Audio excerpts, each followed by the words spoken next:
Hey everybody, I'm DeoGenZ, and welcome to the continuity break of Pokemon Black Walkthrough. Yes, in the last episode, we just started at this onslaught of Team Plasma Poké trainers. But now we are by the staircase where there are just two remaining. So I apologize. I did unfortunately record it, and something happened to it. I don't know what. The encryption, something with the audio and video got very glitched up. There would be this kind of blocky pixelation in the middle of it, so it had to be scrapped, unfortunately. So, as such, I'll treat you to a full speed, one battle against Team Plasma, and then from here on out we'll speed up the rest of the battles, because, truthfully, they're not too astounding. They had some Sandiles, some Watchhogs. I don't think they had any Patrats. They had some Scraggies, and that was about all.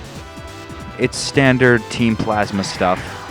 Any Pokemon in your team at this point should be able to take them out, and it's up to you to decide which members need the most experience training.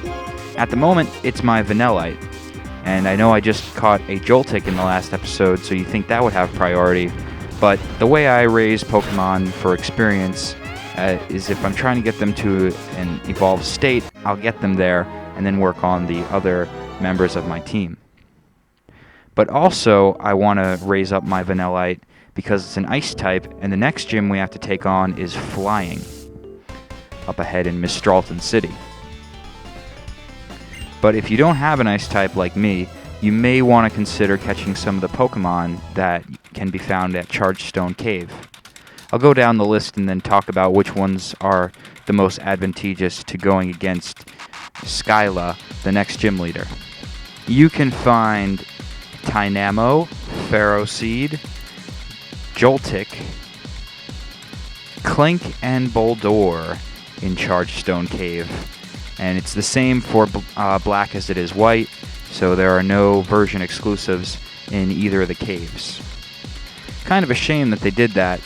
I thought it would have been nice if each Chargestone Cave had something unique, a more city, a more natural Pokemon for each of the versions, but too bad, missed opportunity.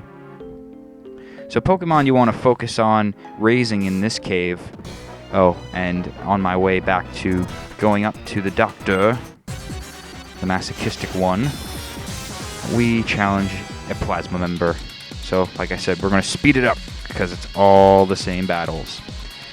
But if you don't want to raise a Joltik like I'm doing, which is partially electric, partially bug type, and some of the benefits of raising that is that it's a very high special attacker type Pokemon, and it has great speed stats on top of that. It's got awesome electrical moves like Electro Ball that it learns early on that depend on your opponent's speed. If they're faster, it's going to do more damage. If not, it's probably best to use Electro Web, which is also an early move you'll find on Joltik that in turn lowers your opponent's speed and makes it easier for Joltik to get priority on your opponent. But if you don't want to go down Tarantula Avenue, you can try training an Electric Eel, and we're just going to cut back to where we were before. No need to see the Doctor sequence.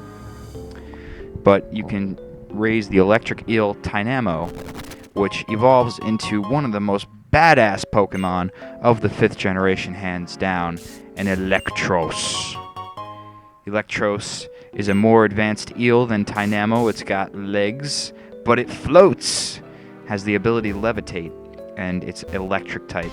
So that means it has no weaknesses. It's like a Spiritome with badass attack and special attack. Actually, off the top of my head, I'm not sure which it's better at, attack or special. Someone in the comments could clarify that in one post, and I thank you in advance for doing so. So those are some great electrical options you have for facing the upcoming flying foes in the next town. But still, you can raise this Vanillite, and if you were crossing this way past Route 6, you also would have found a Vanillite on that route. So once again, I have to compliment the programmers on making this such a very easy to play, fluent RPG. It's a JRPG, and that normally turns a lot of people away from it. But by smart programming and making it so the necessary Pokemon that are going to be vital in the upcoming gyms are right where you need them, that makes it accessible to everyone. And it's excellent because they still have the hidden mechanics that run the entire metagame, so advanced players like myself don't take any offense to lowering the difficulty in some sense. I think that you can make a much more balanced team than you could in the past. There are so many more options of Pokemon. That Ferroseed that I mentioned earlier, it would do fairly well against Skyla's gym, because it's also not only a grass, but a steel type. So that builds up its resistance against flying type moves. It works very well as a wall, but I decided to come out of Chargestone Cave with a sweeper type Pokemon. Just because in my last walkthrough of the Unova region, when I did the Japanese version of White, my sweeper was Crocodile, or whatever his final form is officially called. But this time, I want to try working with Galvantula. Everybody was recommending him in previous episodes, so I decided to look into his stats, and they are very impressive. As Galvantula, it gains a special attack base of 97, and for speed, it tops at 108. I don't think there's much back this way. Nope, this is just looping all the way back to the other exit, which was the entrance.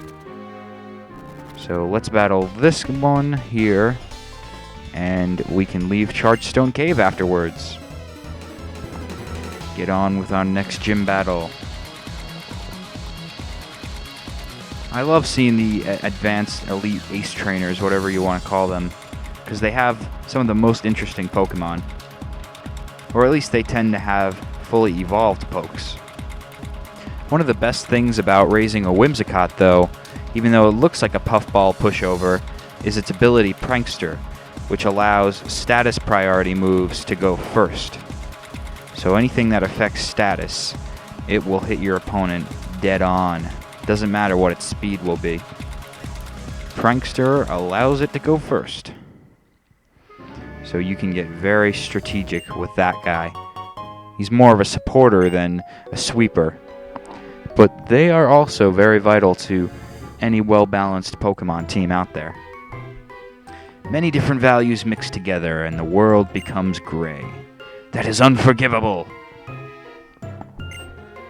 I will separate Pokemon and people, and black and white will be clearly distinct.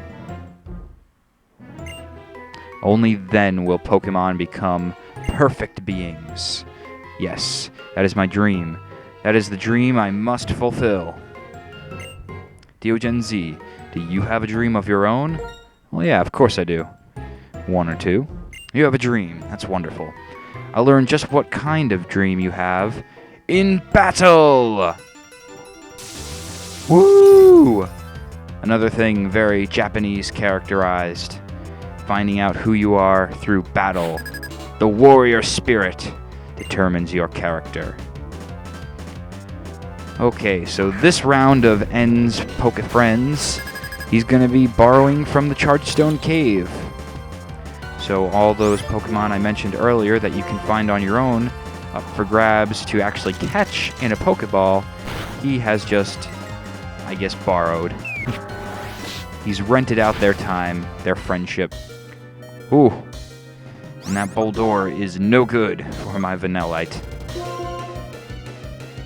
I didn't say anything about Boldore, but his final evolution as well, Gigalith, combined with Sturdy, which allows it to take a one-hit KO move and still live with 1 HP remaining, makes it an excellent wall Pokemon. So not only does Ferroseed's final evolution give you an excellent wall option, but Boldore, when raised right and evolved to Gigalith, is a Giga Pokemon. And Maractus is just continuing to gain stats. Joltik, yes we will switch. We've got a Pokemon for every type, I believe, that he's going to send out. Every weakness. I don't even think he recruits all of the Pokemon in Charged Stone Cave. He only selects a few. Now I wonder if those are his favorites, or they're just the ones that would buy into his plan. And Clink, we don't need to even switch. Goodbye, you egregious gear. I never will miss you. It's funny, I say that now, but who knows? There will be some situation. Oh wow, look at this, you're just lining them up. You are getting flamed hard. You better get your troll shield up, because I'm flaming you. But anyway, back to my story.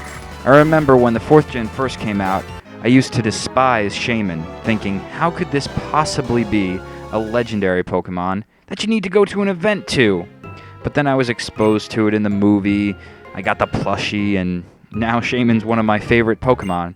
So who knows, maybe Clink one day, I'll respect you as a Pokemon. Anyway, as if that could make me worthy to become friends with the legendary Pokemon. Yes, as if you could have enough battles to prove your worth. Can't have them with me, because you'll look like a fool. Yep, just a little further to Mistralton City. Just a few steps away from getting our next badge. Bianca, you have good ears. Can't believe you heard DeoGenZ's voice from that far away. Who's this trainer? Professor Juniper, what are you thinking? You appear to have no qualms about the relationship between Pokemon and people. You put Pokemon into categories using arbitrary rules, and you think you can understand them like that. The very idea of Pokedex revolts me. It's because you've never gotten one. What do you have to say for yourself? Try it on the 3DS. It'll blow your mind. Oh my, looks like you're not my biggest fan, to say the least. Your opinion is understandable. It happens to be different from mine. You're riding your own reality tunnel, which is equally understandable. How about if all people get to decide for themselves how to relate to Pokemon? You're saying I should just allow people to think whatever they want and treat Pokemon however they want, no matter whether the Pokemon suffer? I refuse to tolerate the existence of a world like that.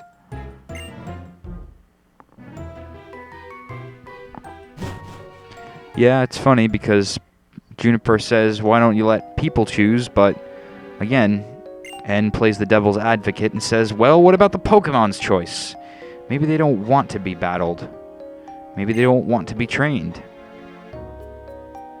I remember Bulbasaur and even Pikachu back in the anime in the early days. They were very resilient to Ash's attempts. So maybe, just maybe, Pokemon don't want to be with people. But we won't hear their side of it.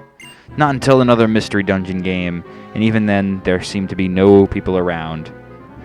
DeoGenZ, I'm gonna go with Professor Juniper now, because I'm her bodyguard. And Bianca, in her endless journey of not knowing what to do with her life. Boy or girl.